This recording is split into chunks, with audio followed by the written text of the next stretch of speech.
ఏంటలా తెల్లమొహం వేసి చూస్తున్నావు? ఫ్రెండ్ పేరు అడుగుతున్నాను, అంతే కదా? అయినా నాకు తెలియని నీ ఫ్రెండ్స్ ఎవరున్నారబ్బా? ఆ, ఆ, అదే అంటే ఈ మధ్య ఒక ఆవిడ పరిచయం అయింది. నిన్న షాపింగ్ చేస్తున్నప్పుడు కనిపించి తన ఇంటికి తప్పకుండా రమ్మంది. వస్తానన్నాను. ఆ, అందుకే బయలుదేరాను. I see. ఓకే, నమ్ముతాను, నమ్మేస్తాను. అలాగే వెళ్ళు.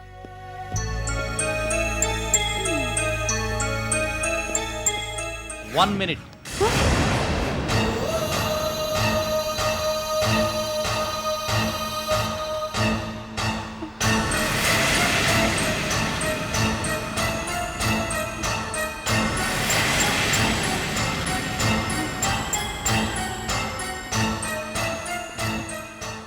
ఫ్రెండ్ దగ్గరికి వెళ్తున్నప్పుడు నీతో ఈ హ్యాండ్ బ్యాగ్ ఎందుకు చెప్పు? ఏంటలా చూస్తున్నావు? నేనేం తప్పు చేశానా? నువ్వు వెళ్ళేది ఫ్రెండ్ వాళ్ళ ఇంటికే కదా. కార్లో డ్రాప్ అవుతావు, మళ్ళీ వెనక్కి వచ్చేస్తావు, అంతే కదా. ఈ హ్యాండ్ బ్యాగ్ దేనికి చెప్పు? ఆ, అది అది అంటే అలవాటులో పొరపాటుగా తీసుకెళ్తున్నట్టున్నావు.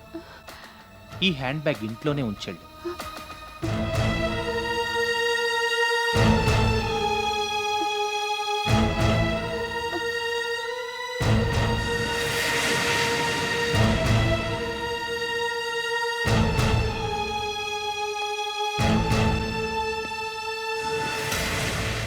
ఏంటి మళ్ళీ ఇక్కడ ఆగిపోయావు?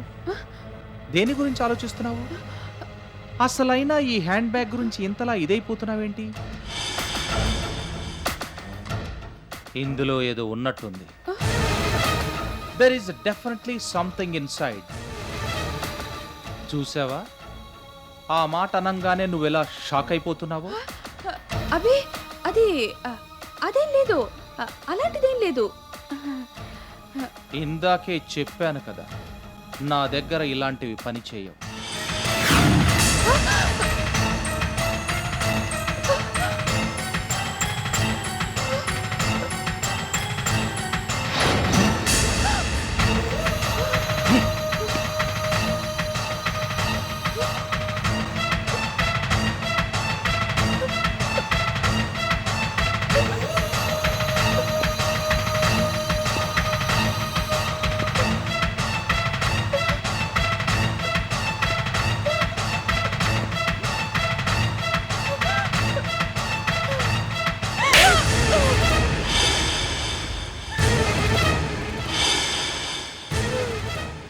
ఎవరు నా కళ్ళు కప్పలేరు.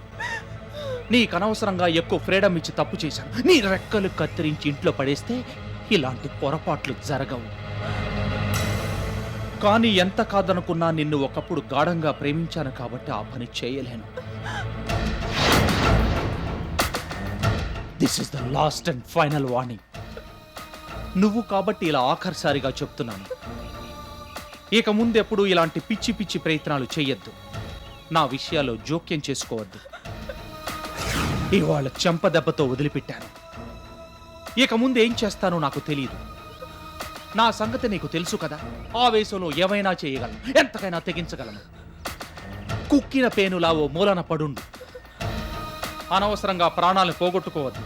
Don't take that risk. నీ క్షేమం కోరే ఇదంతా చెప్తున్నాను. ఇప్పటికి సహనం చూపుతున్నాను. ఇక ముందు నీకది కనిపించదు. Just don't dare to test my patience again. Understand? అయినా నీదంతా వృధా ప్రయాస. ఇందులో ఉన్న అడ్రస్ని తీసుకెళ్లి సుప్రతకి ఇస్తే పనైపోతుందనుకున్నావు. నేనంత తెలివి తక్కువ వాడినేం కాను. ఆవిడ అడ్రస్ని నేనెప్పుడో మార్చేశాను. ఎప్పటికప్పుడు మారుస్తూ ఉంటాను కూడా. ఆవిడ ఎవ్వరికీ అందుబాటులో ఉండదు. నేననుకున్నది సాధించేదాకా, నేను చెప్పింది సుప్రతిక చేసేదాకా ఉమాదేవి ఎక్కడుందో ఆ దేవుడికి కూడా అంతుపట్టదు.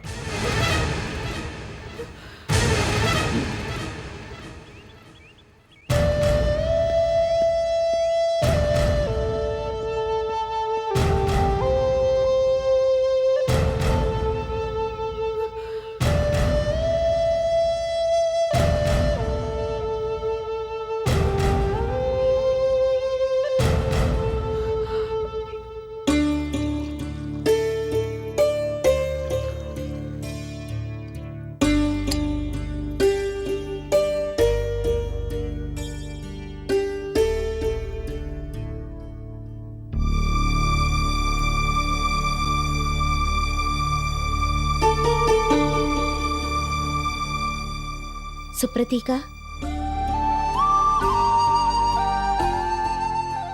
లే, కాఫీ తాగదు గాని.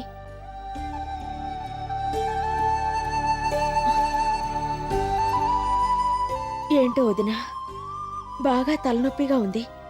అలాగా, పొద్దున్నుంచి ఒంటరిగా ఇదే గదిలో ఉండిపోయావు. ఈ కాఫీ తాగి అలా వచ్చి హాల్లో కూర్చో, కొంచెం చేంజ్గా అనిపిస్తుంది.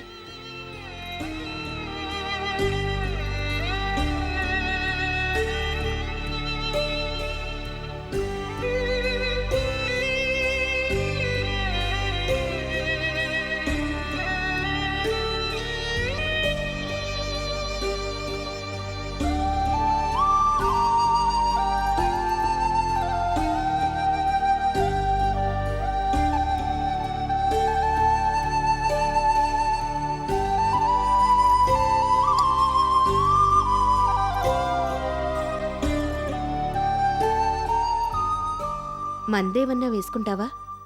వద్దొదినా, కాఫీ తాగాను కదా, అదే తగ్గిపోతుందిలే.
వదినా,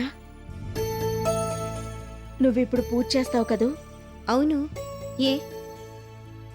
ఏం లేదు, మనసు కొంచెం తేలిక పట్టానికి ఏదైనా పాడతావా? అలాగే, ఒక్క నిమిషం.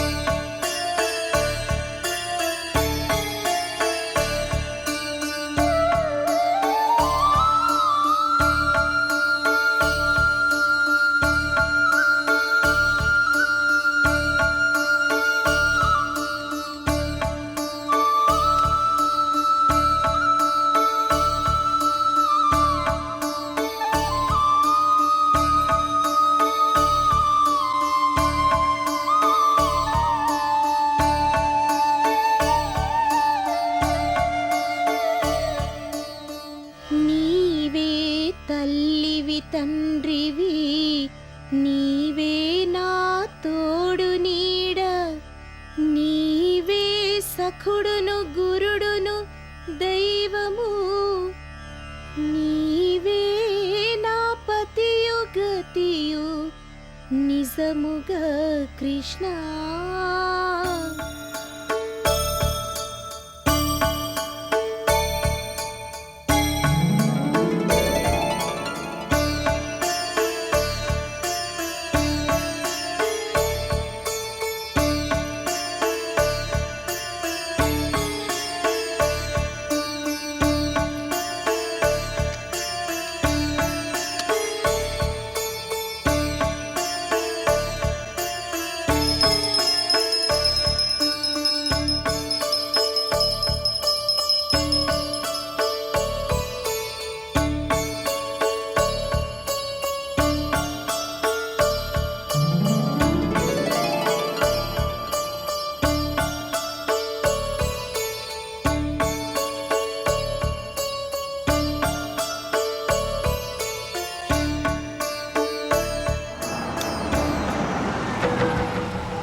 ఏమైంది? నన్ను చూసి ఎందుకు అలా పరిగెత్తుకుంటూ లోపలికి వెళ్ళిపోయింది? ఏమో మరి నాకేం అర్థం కావడం లేదు.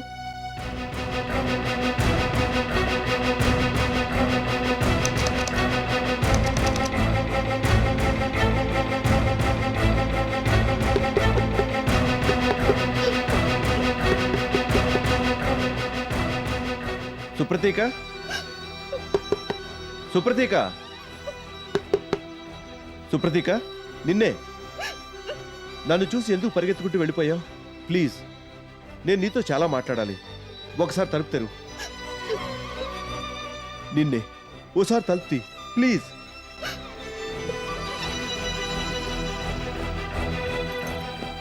సుప్రతీక, ఓసారి తలుపుటి. ఏమైంది నీకు? ఎందుకు ఇలా చేస్తున్నావు? పాపం ఆయన నీతో ఏదో మాట్లాడాలట. అంత దూరం నుంచి వచ్చారు. అయినా ఆయన ఏం చేశారని నువ్వు ఇలా ప్రవర్తిస్తున్నావు? అంటే నువ్వు బాధపడతావని అనలేకపోతున్నాను కానీ నీ ప్రవర్తన ఈ మధ్య చాలా వింతగా మారిపోయింది. ఎందుకు ఇలా చేస్తున్నావు? నీ పరిస్థితిని అర్థం చేసుకోగలను. బాధని పంచుకోవాలి కానీ ఇలా గుండెల్లో దాచుకొని పెంచుకోకూడదు. నా మాట విను. ఎన్నాళ్ళని ఇలా అందరినీ అవాయిడ్ చేస్తావు? ప్లీజ్ తలుపు తెరు. సుప్రతీక, నీకే చెప్పేది. ఇలా చేస్తే ఆయన ఎంత ఫీల్ అవుతారో ఆలోచించు. ఒక్కసారి తలుపు తెరిచి ఆయనతో 2 నిమిషాలు మాట్లాడు. నీ మూడ్ తప్పకుండా మారుతుంది. లేదు, ఆయన్ని వెళ్ళిపోమని చెప్పొదినా.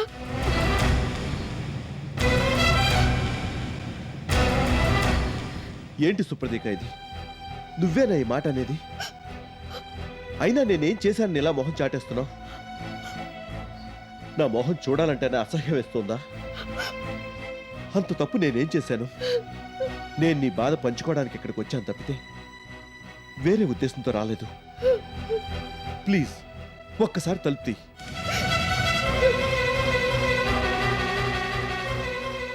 ఆయన మనసు అర్థం చేసుకోవడానికి ప్రయత్నించు. ఆయన ఏం చెప్తారో ఒక్కసారి విను. నీకొచ్చే నష్టమే ఉంటుంది చెప్పు. ఎందుకు ఇలా చిన్నపిల్లలా ప్రవర్తిస్తున్నావు? నీ మనసులో ఏముందో ఎవరికీ అర్థం కావడం లేదు. ప్లీజ్, ఆయన కోసం కాకపోయినా నా కోసమైనా నువ్వు తలుపు తెరు. ఆయనతో కొంచెం సేపు మాట్లాడు.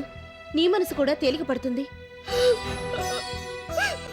మీ అమ్మగారు కనబడకుండా పోవడం నిన్ను బాగా కొంగదీసిందని నాకు తెలుసు. అలాగని నువ్వు ఇలా చేస్తే ఎలాగూ? ఆ విషయం మాట్లాడడానికే వచ్చాను. ప్లీజ్ ఒక్కసారి తలుపు తెరువు. వదినా, ఆయనతో ఇప్పుడే కాదు, ఇక ముందు ఎప్పుడు మాట్లాడను. ఇంకెప్పుడు ఇటువైపు రావద్దని, నాతో మాట్లాడడానికి ప్రయత్నించొద్దని ఆయన ఖచ్చితంగా చెప్పాయి. ఆయన నిజంగా నా మేలు కోరుకునే వాళ్ళే అయితే ఇంకెప్పుడు ఇటువైపు రావద్దని చెప్పు. నేను ఇంక అంతకన్నా ఏం చెప్పలేను. ఆయన్ని వెంటనే ఇక్కడి నుంచి వెళ్ళిపోమని చెప్పు. ఆయన నిజంగా నా బాగు కోరుకుంటున్నట్టయితే ఇంకేం మాట్లాడకుండా ఆ పని చేయమను. ఏంటి సుప్రతీక ఇది? నువ్వేం మాట్లాడుతున్నావు నీకు తెలుస్తోందా? ఆయన ఇక్కడుంటే నాకు మేలు కన్నా కీడే జరుగుతుంది. ఇంకా ఆయనకి నాకు ఎటువంటి సంబంధము లేదు. ఆ బంధం ఎప్పుడో తెగిపోయింది. జరిగిందంతా మర్చిపోమని చెప్పు. ఆయన నన్ను ప్రేమించడం, పెళ్లి చేసుకోవాలనుకోవడం అంతా ఒక కలే అని చెప్పు.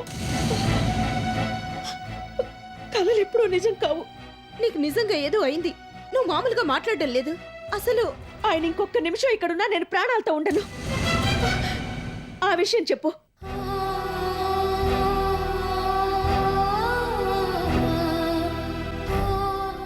ఆవిడంత ఇదిగా తేల్చి చెప్పేశాక ఇంకా నేనెందుకు ఇక్కడ? ఒక్క నిమిషం, నేను నచ్చజెప్పడానికి ప్రయత్నిస్తాను. వద్దు, ప్రయోజనం ఉండదు. తన సంగతి నాకు బాగా తెలుసు. ఏదన్నా నిర్ణయానికి వచ్చిందంటే మార్చుకోదు. చాలా మొండిది. నా ప్రాణం కన్నా ఎక్కువగా ప్రేమించాను. కానీ ఒకనాటికి నా ఉనికి ఆవిడ ప్రాణం తీసే పరిస్థితి తెస్తుందని ఊహించుకోలేదు. నేను రాకపోవడమే ఆవిడకి ఆనందాన్ని కలిగిస్తే అలాగే చేస్తాను. ఆవిడతో చెప్పండి. ఆవిడ కోరుకున్నట్టే ఇంకెప్పుడు ఇటువైపు రాను. ఆవిడికి మనస్తాపాన్ని కలిగించను. పొరపాటుగా ఇటువైపు వచ్చినందుకు నన్ను క్షమించమని సుప్రతీకకి చెప్పండి.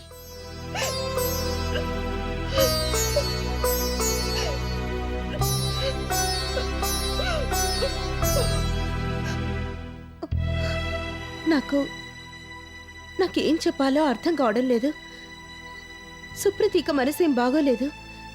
ఈ మధ్య తను ఇలాగే ప్రవర్తిస్తోంది. దయచేసి తనను అర్థం చేసుకోవడానికి ప్రయత్నించండి. తన పరిస్థితి అలాంటిది. తన మాటల్ని మనసులో పెట్టుకోవద్దు. Please forgive her. ఆంటీ కనపడకుండా పోయిన దగ్గర నుంచి ఇలా మారిపోయింది. మీతోనే కాదు, అందరితోనూ ఇలాగే ప్రవర్తిస్తోంది. మీరివేవి మనసులో పెట్టుకోవద్దు. సుప్రతీకకి ఆంటీ అంటే అటాచ్మెంట్ చాలా ఎక్కువ. ఆవిడ కనిపించేదాకా తన మనసులో ఉండదు. తను మీతో పెళ్లి విషయం మాట్లాడడానికి మీ ఇంటికి వచ్చినప్పుడు మీరు ఆ విధంగా ఎందుకు ప్రవర్తించారో తనకి తెలియజేయడానికి వచ్చారని నాకు తెలుసు. కానీ ఇది సమయం కాదు. ఆ విషయం ఆవిడతో తర్వాత మాట్లాడండి. మీరు కూడా అలాగే అనుకుంటే ఎలాగూ? ఇటువంటి పరిస్థితుల్లో నేను ఆ విషయం ఎందుకు ప్రస్తావిస్తాను? నేను అందుకోసం రాలేదు. సుప్రతీకను ఓదార్చడానికి వచ్చాను. కానీ నా రాక తనకు మరింత మనస్తాపం కలిగిస్తుంది అనుకోలేదు. ఇదంతా నా కర్మ, నా ప్రారంధం. అంతకన్నా ఇంకేం చెప్పలేను. తనకు పూర్తి మనశ్శాంతి దక్కాలని మనసారా కోరుకుంటూ ఇక్కడి నుంచి వెళ్ళిపోతున్నాను. ఆవిడ చెప్పినట్టే ఇక ముందెప్పుడు ఇటువైపు రాను.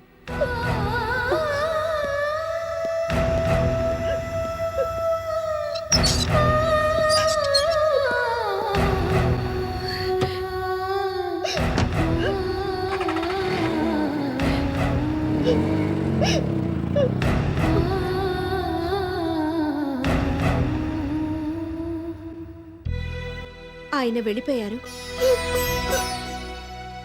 నువ్వు చెప్పినట్టే చేస్తానన్నారు. అన్నీ వినే ఉంటావు కదా. ఇంక నీకే భయమూ అక్కర్లేదు. ఆయన ఇటువైపు రారు. నువ్వు నిర్భయంగా తలుపు తెరవచ్చు.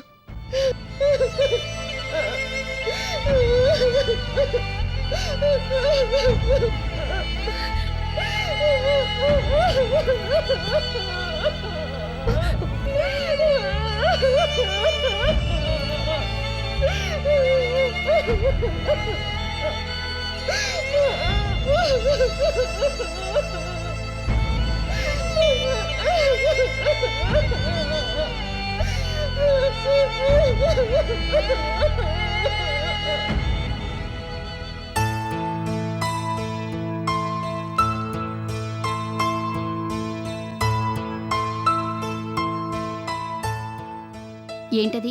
తెలీదమ్మా. మోహనయ్య గారు ఇమ్మన్నారంట. వాళ్ళ మనిషి తెచ్చిచ్చాడు. సరే, నువ్వు వెళ్ళి నీ పని చూసుకో. సరేనమ్మా.